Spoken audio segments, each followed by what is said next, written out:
adoption center. Like, he's bugging. He must not know that I'm thugging.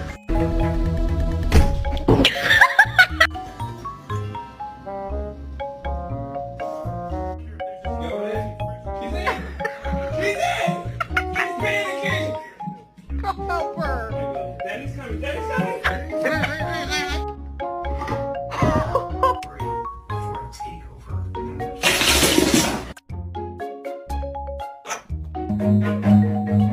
Run.